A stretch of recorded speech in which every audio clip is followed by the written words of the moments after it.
안녕하세요. 퇴근길 경제 7분입니다. 요즘 경제 뉴스에서 이런 표현 자주 보입니다. 경기 둔화, 경기 침체 우려, 이런 이야기들이 계속 나오고 있습니다. 그래서 많은 분들이 이렇게 생각합니다. 지금 경제가 안 좋은 건가?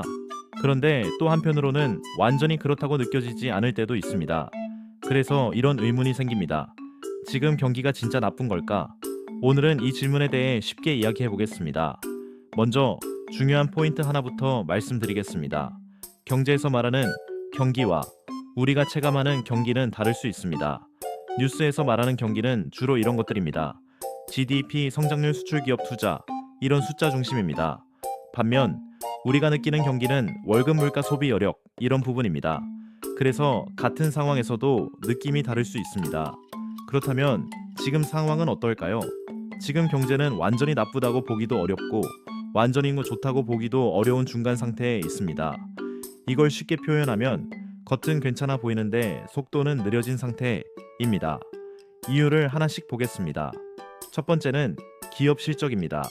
일부 기업들은 여전히 좋은 실적을 내고 있습니다. 특히 수출 기업들은 글로벌 시장에서 버티고 있는 모습도 보입니다. 그래서 숫자만 보면 경기가 완전히 나쁘다고 보기는 어렵습니다. 두 번째는 소비입니다. 소비는 완전히 무너지지 않았지만 확실히 예전보다 조심스러워진 모습입니다. 사람들이 지갑을 열기는 하지만 예전처럼 쉽게 쓰지는 않는 상황입니다. 세 번째는 금리 영향입니다. 금리가 높은 상태가 생각보다 오래 유지되고 있습니다. 이 말은 대출 부담이 계속 유지되고 있다는 뜻입니다. 그래서 기업도 투자를 조심하게 되고 개인도 소비를 줄이게 됩니다. 이게 바로 경제 속도를 늦추는 요인입니다. 그래서 지금 경제는 이런 특징을 가지고 있습니다. 완전히 나쁘지는 않지만 확실히 느려진 상태. 그래서 뉴스에서는 침체 우려라는 표현이 나오고 사람들은 체감 경기가 안 좋다고 느끼는 것입니다. 그렇다면 앞으로는 어떻게 될까요? 여기서 중요한 포인트는 속도가 다시 빨라질 수 있느냐입니다. 이걸 결정하는 가장 중요한 변수는 역시 금리입니다. 금리가 내려가기 시작하면 대출 부담이 줄어들고 소비와 투자도 다시 살아날 가능성이 있습니다. 하지만 만약 금리 인하가 늦어진다면 지금과 같은 느린 흐름은 조금 더 이어질 수 있습니다.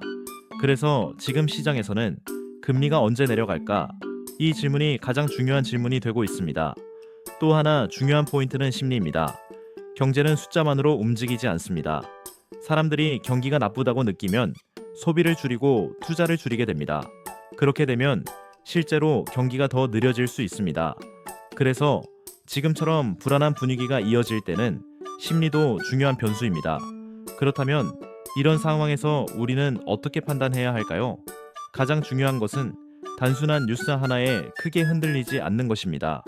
지금 경제는 좋다 나쁘다로 단순하게 나눌 수 있는 상황이 아니라 여러 요소가 섞여 있는 복합적인 상태입니다. 그래서 앞으로 경제를 볼 때는 이 세 가지를 같이 보면 좋습니다. 금리, 소비, 그리고 기업 실적입니다. 이 세 가지가 경제의 방향을 결정할 가능성이 큽니다. 오늘 내용을 정리해 보겠습니다. 지금 경제는 완전히 나쁜 것도 아니고 완전히 좋은 것도 아닌 속도가 느려진 상태입니다. 그래서 뉴스와 체감이 다르게 느껴질 수 있습니다. 그리고 앞으로 경제 흐름은 금리와 소비 회복에 따라 달라질 가능성이 큽니다. 오늘 영상이 도움이 되셨다면 구독과 좋아요 부탁드립니다. 퇴근길 경제 7분이었습니다. 감사합니다.